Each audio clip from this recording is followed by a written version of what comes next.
검찰이 성완종 전 회장의 최측근인 박준호 전 경남기업 상무를 오늘 새벽에 긴급 체포했습니다. 박 전 상무는 당초 참고인 신분으로 소환이 됐었습니다. 하지만 조사 과정에서 범죄 혐의가 있는 피의자 신분으로 바뀌었습니다.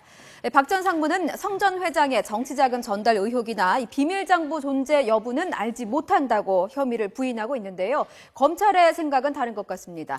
검찰은 박 전 상무가 경남기업 지하주차장 CCTV를 끄고 사건 관련 자료를 밖으로 빼돌리는 등 조직적으로 증거물을 숨기는 과정에 개입한 것으로 보고 있습니다. 또 증거인멸에 가담한 혐의로 경남기업 관계자 여러 명도 긴급 체포됐습니다. 검찰은 이들이 없애려 한 증거가 고 성완종 회장의 정관계 금품 리스트와 관련된 자료일 가능성이 높다고 판단하고 있습니다. 그리고 오늘은 성 전 회장의 수행비서였던 이용기 부장을 소환해서 조사하고 있습니다. 이런 가운데 성완종 리스트 수사는 여야를 가리지 않고 정치권 전반으로 번져나갈 조짐을 보이고 있습니다. 검찰이 2017년 12월 노무현 정권 당시 이루어진 성 전 회장의 두 차례 특별 사면에 당시 여권 인사들이 개입했는지에 대해서 들여다보고 있는 것으로 전해졌고요. 만약에 이 과정에서 야권 정치인의 이름이 나오면 정치권 전체로 수사가 확대될 수도 있습니다. 검찰 칼날의 끝은 어디로 향하고 있는 걸까요? 오늘도 긴박하게 진행된 수사 상황 이슈대담에서 자세하게 알아보겠습니다. 예, 지금 이 자리에 세 분 나와 계십니다. 위덕대학교 이상휘 부총장, 그리고 중앙경찰학부 김복준 교수, 김태현 변호사 세 분 나와 계십니다. 어서 오십시오. 안녕하세요. 안녕하십니까? 안녕하십니까. 우선 제가 김 박사님께 여쭤보는 게, 이 박준호 전 경남기업 상무가 긴급 체포되고, 지금 또 다른 분들도 긴급 체포가 되고 있는 것 같아요. 네, 맞습니다. 이게 그러니까 결국은 긴급 체포의 이유가 단순하게 증거 자료 인멸 위협이 있기 때문에 그런 건가요? 왜 그런 건가요? 일단은 이제 처음에는 참고인 신분으로 불렀다가 이제 새벽 2시 45분경에 피의자로 전환됐어요. 증거인멸에 이제 혐의는 확실히 드러났기 때문에 한 거죠. 근데 요거는 검찰 측 입장에서는 한 3가지 정도가 이유가 있을 겁니다. 일단은 기선을 제압한다는 개념이 있을 겁니다. 피의자들. 그래서 심리적인 다른 사람들한테도 압박감을 주고 또 본인한테도 좀 압박감을 줘서 효과적으로 이제 조사하기 위해서 뭐를 알고 있을 거라고 생각을 한다는 거죠. 당연히 그렇게 생각하는 겁니다. 왜 그러냐면 증거인멸을 했다는 것 자체가 뭔가는 하여튼 이상한 거거든요. 그다음 두 번째는 이제 다른 피의자들 이분 말고 앞으로 조사할 피의자들한테 어떤 심리의 영향을 분명히 줄 수 있습니다. 이거는. 그다음에 이제 제일 중요한 거는 증거인멸 방지를 위해서. 그러니까 이제 나가가지고 통모하거나 이제 공모하는 거를 예방하고, 그리고 하나 더 거기다 보탠다 그러면 요번에 성완종 전 회장 학습효과, 신병 확보 차원에서 혹시 또 이 심리적인 어떤 불안 상태가 가속돼가지고 또 어떤 극단적인 선택도 언제든지 가능하거든요. 이런 일이 만약에 한 번 더 발생한다면 검찰 수사는 굉장히 수렁에 빠지게 되거든요. 뭘 알고 있다고 보세요? 알고 있다면? 일단 검찰에서도 귀인이라고 표현할 정도로 핵심 인물이면 틀림없는 것 같아요. 어제 검찰 출두 장면을 이렇게 봤는데요. 참 예사롭지 않다는 느낌이 많이 들었습니다. 왜냐하면은 일단 기자들 일문일답 자체가 상당히 정제된 말투로 보이고 있었고, 그다음 표정 자체도 전혀 흔들림이 없고 일관된 표정을 그대로 가지고 있었거든요. 그래서 일반 저는 시민의 입장입니다만, 상당히 좀 만만치 않은 분이구나라는 그런 생각을 했어요. 그래서 검찰에서도 글쎄 진짜 만만한지 만만하지 않은지는 알 수 없겠습니다만, 이 사람을 풀어놓고는 도저히 안 되겠다는 어떤 판단을 할 것 같아요. 그래서 일단 신병 확보를 하고, 여기에 대해서 추가적인 조사를 해야, 방금 말씀하셨습니다만, 심리적 압박도 중요하지만은, 그래도 만약에 신병을 확보하지 않고 풀어놓는다 그러면은 정말 예상치 모르는 증거인멸 자체가 확실히 될 것이다라고 아마 검찰은 판단한 것 같다. 생각이 들어요. 어쨌든 증거 확보를 위해서 노력하는 과정이다, 이 그렇죠. 말씀이신데, 확보가 되는 순서대로 부를까요? 어떻게 부를 거라고 보십니까? 8명 중에. 일단은 가나다 제가 수는 봤을 아닐 때는 거 아닙니까? 제일 먼저 볼 사람은 아마 홍준표 지사일 겁니다. 왜냐하면 홍준표 지사 같은 경우에는 예를 들어서 홍준표 지사 불러서 자, 돈 받으셨습니까? 홍준표 지사 안 받았습니다 하겠죠? 그랬을 때 검찰 내놓을 카드가 있거든요. 윤 부사장이 당신한테 줬다고 합니다. 이렇게 해서 홍준표 지사를 압박할 카드가 있어요. 그러니까 나름대로 윤 부사장 때까지 돈이 온 것까지는 지금 뭐 팩트로 나와 있는 거고, 결국 윤 부사장이 홍 지사한테 전해줬냐에 대해서 윤 부사장은 이미 이거 국회의원 의원회관실 가서 전해줬다고 병원 출장 조사할 때 해서 얘기했다는 거 아니겠습니까? 그 진술을 들이대면서 홍 지사를 압박할 수 있기 때문에 홍 지사를 먼저 소환을 할 겁니다. 그리고 검찰 입장에서는 가장 먼저 성과를 낼 수 있기 때문에 뭔가 하나 성과를 내야 국민의 신뢰를 얻을 수 있거든요. 홍 지사 할 건데, 이완구 총리에 대한 거는 제가 봤을 때 조금 더 걸릴 수도 있어요. 왜냐하면 이완구 총리가 지금 전부 다 부인을 합니다. 근데 그날 성 회장이 와서 독대한 것까지는 주변 사람들의 진술을 어느 정도 맞춰 들어갈 수 있을 거예요. 근데 정말 비타오닥박스에다가 3천만 원 더 줬느냐에 대해서 이완구 총리가 안 받았는데요 라고 하면 거기에 내놓을 카드가 없거든요. 검찰 입장에서는. 그렇기 때문에 이완구 총리의 소환은 최소한 그 비타 500박스에 돈이 들어가 있던 거를 본 사람의 진술 정도가 나올 때까지는 조금은 시간이 걸릴 것 같아요. 그렇죠. 일단 그 음료는 굉장히 뜬 모양이다. 아니, 뭐 패러디 거기에 뭐 그 음료의 운반 차량 있잖아요. 뭐 현금 수송 차량이라고 뭐 굉장히 그런 패러디도 많이 나오고 있는데, 어쨌든 이완구 총리보다는 홍준표 지사의 그 증거력이라든지 이런 것들이 좀 조금 입증하기가 검찰에서도 용이하다 이렇게 생각하시는 거예요. 근데 그렇지 않을 수도 있어요. 전 개인적인 생각은요. 홍 지사님이 누굽니까? 모래시계 검사시죠. 특수 검사 출신인데요. 홍 지사님 그동안에 저 발언을 한번 참작해 볼 필요가 있어요. 우리가 최초에 이게 문제가 됐을 때 배달 사고 가능성에 대해서 싹 논했어요. 딱 잡아 떼는 것보다는. 그다음 두 번째는 그 전달해주던 윤승모 씨 뭐 실명이 나왔으니까 윤승모 씨가 사실은 내 사람이 아닙니다. 그때 내 캠프에서 일한 건 사실이지만 원래는 그 저쪽 성의장 측 사람입니다 하는 내용을 강조를 했거든요. 그럼 홍 지사님 입장에서는 결국 이 싸움은 윤승모 씨하고 본인하고 결국은 붙어서 싸울 거라는 걸 예측을 하고 미리 저쪽 사람이라는 거를 던져준 것 같은 생각도 들거든요.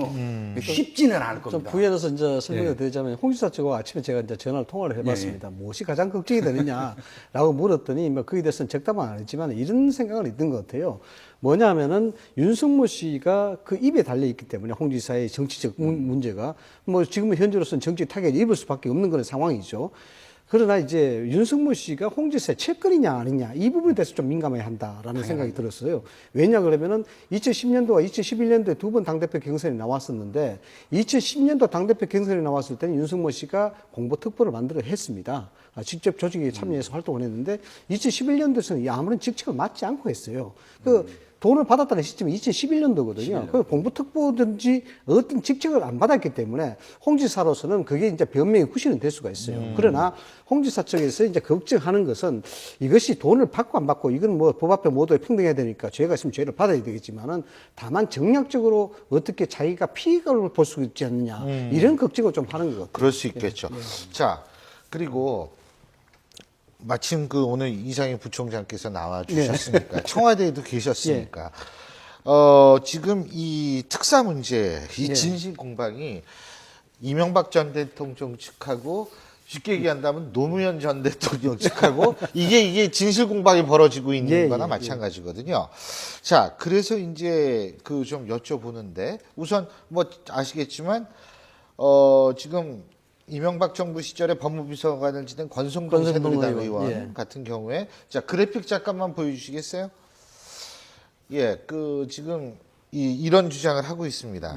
11월 23일입니다, 전날이. 그렇죠. 선거 이전에 이미 선거를 포기했고 이명박 유수희가 이 사면 요청을 했다는 것은 뭐 거짓이다 이렇게 지금 주장을 하고 있고 반면에. 전해철 의원은 성 전 회장 사면 뒤 다음 날 이명박 인수위에 참여를 했다. 누가 봐도 이명박 대통령 측의 의견으로 반영된 것으로 보인다. 자, 이 두 가지 의견이 있는데 두 가지 이렇게 보면 다 그냥 좀 그런 것 같아요. 두 가지 의견이 다 맞는 것 같거든요. 저 같은 경우엔. 근데 제가 좀 일단 청와대에 계셨으니까 사면의 과정을 아실 거 아니에요. 이 사면의 과정이라는 것은 뭐 다 법리 전문가들도 계십니다만 대통령이 가질 수 있는 절대적 권한이죠. 재헌 입법이 만들어진 후에 단 한 번도 개정이 되지 않는 절대적 권한이라고 볼 수가 있습니다. 그래서 뭐 아시다시피 초헌법적이다, 반헌법적이다 이런 논란까지 있는 게 대통령의 사면 아니겠습니까? 그래서 그만큼 대통령이 행사할 수 있는, 대통령만이 행사할 수 있는 절대 권력이다 이렇게 봅니다. 지금 전해철 전 민정수석하고 그다음에 이제 지금 권성동 의원하고 얘기가 좀 상치가 되는데 이렇습니다. 얘기는 2007년도 11월 23일 날에 항고를 포기했다라는 그런 얘기죠. 예, 검찰도 그렇죠. 나옵니다. 그 항고를 포기했다는 것은 피고인이 항고를 포기했다는 것은 죄를 인정하는 거죠. 죄를 인정하는 건데 그만큼 죄를 인정하기가 힘듭니다. 그 상식적으로 이해되십니까? 안 되시잖아요. 그죠? 죄를 포기한다는 게. 항고를 포기한다. 이것은 뭐냐 그러면 특별 사면에 있다는 내부적 정보 또는 외부적 정보를 이미 알고 있었다라고 봐야 돼요. 가능성이 높다. 그렇죠. 예. 알고 있었다는 그 가능성이 높이 점쳐진다는 것이죠. 그런데 특별 사면이라는 것은 대통령의 절대적 권한이기 때문에 여기에 비밀성은 굉장히 잘 지켜져야 됩니다. 보안이. 그래서 어느 누구도 잘 모릅니다. 대통령 마음이기 때문에 청와대의 지침이기 때문에 모릅니다. 그래서 만약에 알려질 경우에 여기에 얼마나 많은 이해관계자들이 로비를 할 것이며 거기에 얼마나 많은 사람들이 서로 끼려고 그러겠죠. 그렇죠. 그렇기 때문에 이 자체가 비밀인 거예요. 예. 그러나 그 당시에 이명박 대통령 그 신분 자체가 후보죠. 2007년 제가 아까 2012년이라고 아까 네, 앞에 2007 꼭지에서 년이죠. 잠깐 예. 헷갈렸는데 2007년 11월 23일 현재에는 12월 19일 날 대선이 있었으니까 그렇죠. 대선이 있었으니까. 11월 23일 현재에는 후보죠. 그렇죠. 네. 대통령이 될 줄 어떻게 알고 네. 거기에 대해서 이야기를 할 수가 있겠습니까? 그런 점이 하나 있고, 그 다음에 이제 정치적 상징성에 대해서 이야기를 해볼 필요가 있는데요.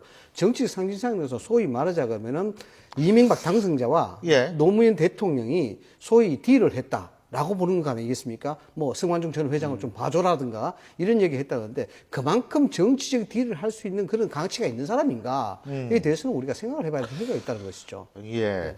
그 부분에서 조금 더 좀 이따 제가 또 여쭤볼 게 또 있어요. 예, 말씀하시죠. 글쎄, 이제 두 사람 말이 완전히 틀린데 제가 봤을 땐 전 개인적으로 권성동 의원 말이 더 신빙성이 많아 보여요. 그러니까 상고 포기한 문제도 그렇고 그리고 이제 이게 문재인 대표 얘기는 결국은 대통령의 관할이 아니라 법무부 얘기라는 거거든요. 그러니까 문재인 대표 얘기는 법무부에서 우리들이 청와대에서 반대했는데 법무부에서 이 사람을 써서 올렸다는 거고 권성동 의원 얘기는 야 그게 아니라 법무부에서 반대해서 올라갔는데 청와대에서 이렇게 내려오는 거 아니야 이 얘기잖아요. 완전히 틀립니다. 그럼 법무부에서 찬성했나 반대만 이것만 보면 돼요. 그 당시에 관련자들 진술도 있을 것이고요. 그 당시에 아마 법무부 내부 보고 문서들이 남아있을 겁니다. 그거 보면 거기서 법무부에서 정말 이 사람에 대해서 찬성 의견을 올렸는지 반대 의견을 올렸는지 권성동 의원의 증거 있다고 하잖아요.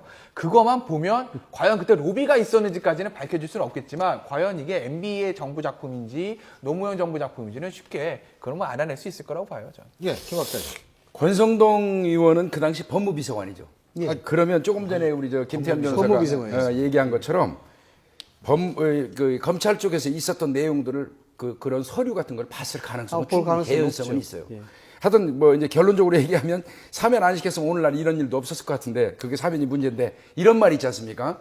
성 회장이 나는 저 박근혜하고 저 이명박 이 두 분이 있을 때 예. 박근혜 씨를 도와준 사람인데 예.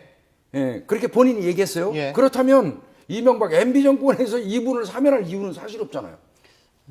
제가 한 말씀만 더 드릴까요? 아니요. 제가 여쭤보려고 그래요. 예, 예. 뭘 여쭤보냐면 지금 근데 사실은 그 노무현 정권 측에 이제 계신 분들의 주장도 사실은 맞아요. 뭐냐면 2008년 1월 1일 날 갑자기 내려왔다라는 거 아닙니까? 예? 그러고 다음날 인수위에 참여하게 됐다는 거예요. 고 성완종 회장께서. 그러니까 이런 얘기가 나올 수 있는 거 아닙니까? 예. 이명박 당선인 측이죠, 당시에. 당선인 측에서 부탁을 해서 급하게 꽂아내렸다. 이거 성립할 수 있는 거 아니에요? 정황적으로 반대 정황이지만. 말씀을 드리기 전에 제가 네. 교수이기 전에 MB 정권에서 비서관을 했기 네. 때문에 제가 얘기하는 것이 객관성이 없을 수도 있습니다. 네, 그죠? 그래서 제가 반대 입장에서 그렇죠. 여쭤보는 거예요. 그래서 이런 게 있습니다. 그 인수위원회 자문위원으로 참석을 했다 그러죠. 그래서 중도 사퇴를 했습니다. 인수위원회 자문위원회 이미 언론에 알려다시피 1000명 정도가 넘습니다. 그 원오브 댐이죠. 1000명 중에 한 사람이라고 봐야 됩니다. 그 인수위원회 자문단에서 중도 사퇴한 이유가 있습니다. 그 사퇴 사퇴한 이유가 뭐냐 그러면은 2008년 1월 8일자 중앙일보 사설에 어떤 얘기가 나왔었나 그러면은 노무현 당시에 특별 사면을 받은 사람이 어떻게 해서 이명박 정부의 자문인으로 활동할 수 있느냐라는 그런 기사가 실렸어요. 그 기사를 가지고 누가 이 문제가 있다고 판단했냐면은 장다사로 기획관이 판단을 했습니다. 그래서 대통령한테 보고를 했죠. 이 문제는 문제가 있지 않습니까? 라고 해서 그냥 처리가 된 겁니다. 그래서 중도에 나가게 된 것입니다. 자, 여기서 왜 이 대목이 중요하냐 그러면은 예를 들어서 인수위에서 대통령 당사자 측에서 사면이 필요하다고 그 정도 딜을 할 정도의 인물 같으면은 자문위에 그 아무것도 아닌 거 가지고 옷을 벗길 이유가 아무것도 없다는 것이고 또 옷을 벗겼을 때 만약에 자문위 그만두시라고 통보가 갔을 텐데 그러면 그 여기에 딜을 한 당사자들이 전화 한 통 할 수 있는 문제 아니겠습니까? 충분히 할 수 있죠. 그러나 그럼에도 불구하고 전혀 그런 것이 없었다는 것이고 또한 두 번째로서는 비공개를 했다는 부분입니다. 비공개를 할 이유가 뭐가 있겠습니까? 사면을 특사를 그렇죠. 특사에 대한 비공개. 그 성완종 회장을 비공개를 했지 않습니까? 예를 들어서 정치적 딜이 있다 그러면은 여기에 후일에 발생될지 못한 어떤 책임에 대한 부분이 있기 때문에 충분히 공개를 해야 되죠. 그래서 이 부분을 우리가 했다가 안 했다는 부분이 입증이 될 수 있도록 만들어 놔야 되는 부분이죠. 그런 정확하게 증거 안 들었고 세 번째. 거기에 대해서 장다솔 기획관은 그 당시에 이 작업을 했습니다만은 그 당시에 지금 언론에서 나온 게 쉽게 이상득 의원이 여기 인벌브가 돼 있다라고 하죠. 그런데 그게 말이 안 되는 얘기예요. 인수자문위원회에서 걸러낸 사람이 장다솔인데 장다솔은 누굽니까? 이상득 부의장의 비서실장을 했던 사람이에요. 그래서 그 내용 자체를 모르고 있을 리가 없는 거죠. 그렇지 않습니까? 지금 이제 일단 청와대에 당시 계셨던 분의 말씀을 들었으니까 저희가 내일 객관적이지 내일 않습니다. 저희가 야당 의원분이 출연을 하십니다. 예. 야당 의원으로 출연하셔가지고 제가 그분에게 직접 이 얘기를 여쭤보면서 입장을 한번 들어보도록 정리를 하는데 어쨌든 이게 무지개 궁금해요. 이게 도대체 어디까지 이게 돼야 되는지. 저한테 기회만 주시면 한 30초만 더 말씀드릴게요. 예, 말씀하세요. 그 당시에 이제 뭐 말씀을 드렸어요. 저는 그 당시에 이제 MB 쪽에 비서관을 했기 때문에 말씀을 드리는데 2008년도 정권이 인수될 당시에 노무현 정권과 이명박 대통령 당선자 간의 사이는 별로 안 좋았습니다. 두 분이서 사이가 안 좋았다는 것이 아니고 상당히 대립적 관계가 있었어요. 예를 들어서 정권을 인수해서 들어갈 때 청와대 자체가 전쟁터였습니다. 컴퓨터가 다 부서져 있고 책상이 다 엎어져 있고 그것 때문에 한 달 이상을 복구하는데 허송세월을 보냈습니다. 진짜 부서져 있었어요. 아, 그럼요. 누가 부서요 그거를? 고의적으로 부쉈다 안 부쉈다 이런 말은 뭐 좀 문제가 있기 때문에 제가 좀 상관을 하겠습니다만 아무튼 업무를 진행하기가 불가할 정도의 어떤 시설이 그렇게 돼 있었던 겁니다. 그런 거 봤을 때 그런 딜을 할 정도의 사이 같으면은 그런 일이 없죠. 또 하나 인사자료에 대한 공유에 대한 문제입니다. 우리 수권의 능력이 없기 때문에 인사자료 그동안 노무현 정부가 만들어 왔을 때 인사자료는 우리가 참고를 해야 돼요. 그렇지 않습니까? 같은 대한민국 사람들인데 그 자체가 하나도 참고가 안 됐습니다. 그런 비협조적 관계인데 거기에 3일을 갖고 딜을 한다? 있을 수가 없는 일이죠. 예. 뭐 두 정부가 사이가 안 좋았던 건 단적으로 알 수 있는 게 인사자료에 대해서 뭐 이명박 그러니까 아니 어떤 이유는 아니 사이가 안 좋고 사이가 좋았다라고 나와가지고 오히려 그때 뭐라고 어떤 기사를 보냐면 노무현 정부 측하고 이명박 이제 이 당선인 측 사이가 좋고 그 전부터 나쁘지가 않아가지고 당시 정동영 후보 측에서 청와대에 따졌다는 그런 보도까지도 제가 읽은 적이 있습니다. 그러니까 제가 읽은 건 무슨 얘기가 맞는지 모르겠습니다만 아니, 반대 얘기인데 인사자료만 해도 이명박 정부 측에서는 하나도 안 넘겨줬다고 그러잖아요. 근데 그 당시에 노무현 정부 쪽에서 무슨 얘기가 나왔냐면 야 우리가 줬는데 이명박 정부가 참고를 안 했다는 얘기가 나와요. 그 정도로 인사자료 하나만 가지고도 양측의 시각이 사실 틀린 거 아니겠어요? 그럼 만약에 사이가 좋았으면 그런 얘기가 나올 리가 없겠죠. 더군다나 그 국정 어떤 그런 대통령 기록물 가지고 이지원 가지고 봉화마을에 내려가는 문제로 그 노무현 정부와 이명박 정부가 굉장히 충돌이 많았는데 이 성완종이라는 사람 사면을 가지고 딜할 만큼 이명박 정부와 노무현 정부의 사이가 좋았다? 글쎄, 저는 국민 한 사람으로서 절대 그렇게 믿기지 않는 것이고, 이건 아마 아까 제가 말씀드린 법적인 문제들, 누구 하나든지 간에 로빈했을 거 아닙니까? 했다라고 하게 되면 법적인 문제들이야 수사를 통해서 밝혀내겠지만 법적인 책임이 앞서서 정치적인 책임들, 즉, 그 당시 대통령 비서실에서 관여를 했느냐 아니면 노무현 정부 측 인사를 주장하듯이 이명박 당선인 측에서 법무부 측으로 움직여가지고 법무부에서 찬성을 했냐는 거는요. 그 법무부 관련자 진술과 내부 문건만 봐도 금방 나옵니다. 자료가 있을 거예요. 예, 금방 수사를 하는데 왜 자료가 나왔어요. 그 말을 했지 않습니까? 권성동 의원이 자료가 있다고 얘기했어요. 그러니까 또 저 새천년민주당이 이춘석 그 의원이 있으면 내놔라. 예. 그리고 국정조사하자 이렇게 얘기하지. 그렇게 서울은 합의된 거 아닙니까? 자료가 다 있고 뭐 군불 뜰 필요가 뭐가 있겠어요? 그리고 이제 문제는 이제 결국은 그게 누가 했다는 게 나오더라도 결국은 사면의 대가가 오고 가느냐를 또 따져야 된단 말이에요. 이게. 그렇죠. 예. 그래야지 이제 제대로 문제가 되는 것이죠. 근데 사면의 대가를 따지는 거 사실 그 뇌물이잖아요. 그 수사를 엄청나게 해야 되는데 그 법적인 책임 앞서서 그 권성동에 만한 증거만 나오면 이명박 정부 측이든 노무현 정부 측이든 둘 중에 한 측은 거짓말한 거거든요. 이번에 이완구 총리가 저렇게 낭만한 게 3천만 원 받았다는 것 때문이 아니라 아니지. 거짓말 논란이잖아요. 그러니까 그 권성동 의원이 말씀하신 증거만 지금 제시가 되면 그러면 노무현 정부 측, 이명박 정부 둘 중에 한 측은 도덕적인 측면에서 막대한 치명상을 입게 되는 거죠. 예, 제가 내일 야당 측의 의원한테 이 부분에 입장을 하고 그 야당 측의 입장을 분명히 자세히 들어보겠습니다. 자, 모처럼 이 얘기 좀 그만하고 다른 얘기 잠깐 해보겠습니다. 어떤 얘기인지 화면으로 만나보시죠. 박용성 부산중공업 회장 겸 중앙대학교 재단 이사장이 모든 직책에서 사퇴했습니다. 막말 이메일이 결정적인 원인입니다.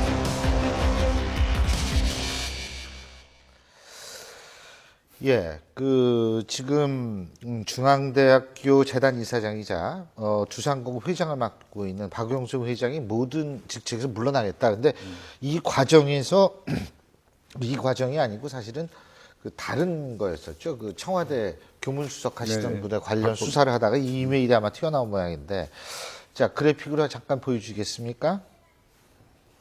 예, 지금 저런 이메일이 갔다는 건데. 아니, 물론 저 발언은 굉장히 좀, 심한 발언이라는 거는 뭐 누구든 인정을 해야 되는 거 아니겠어요?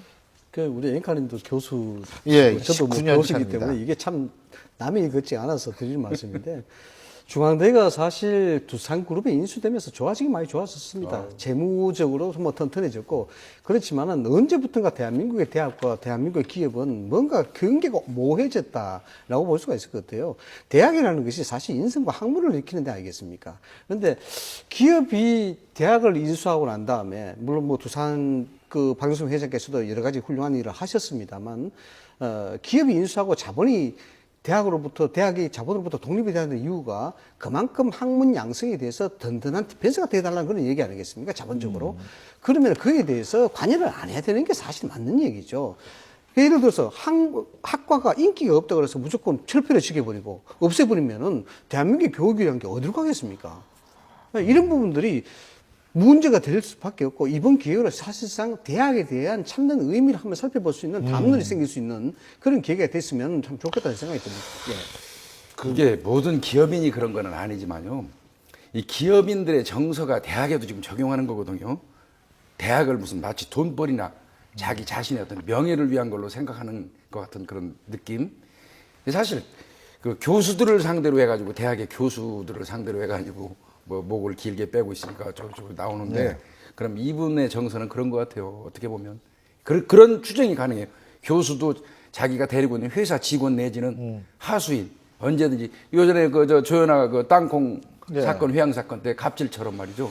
이런 정서가 혹시 작용하는 게 아닌가 우려스러운 거죠. 제가 딱 한마디만 좀 할게요. 저도 19년 차, 이제 요번 학기 지나면 20년째로 접어들어갑니다. 근데 사실 지금 학생들이 줄고 있어요. 그러니까 2023년이 되면 작년에 62만 수험생이 2023년에 30만 명으로 줄어듭니다. 지금 교육부의 그거는 예측인데, 그럼 절반이 줄어들면 대학이 엄청 없어지게 되고 학교 내에서도 구조조정이 일어날 수밖에 없거든요. 근데 그런 상황에서 아마 박용선 회장이, 물론 이 표현은 완전히 잘못된 표현이지만 방향성은 아마 그래서 그런 것 아닌가. 그리고 사실 애들 취직 이런 거 해가지고 비인기 학과 다니는 애들 다 복수 전공합니다. 경영이나 경제나. 그렇다면 그건 뭐냐면 사실은 대학이 마땅히 가져야 학문적인 어떤 그런 거 방향성만 고집할 수는 없는 상황이다.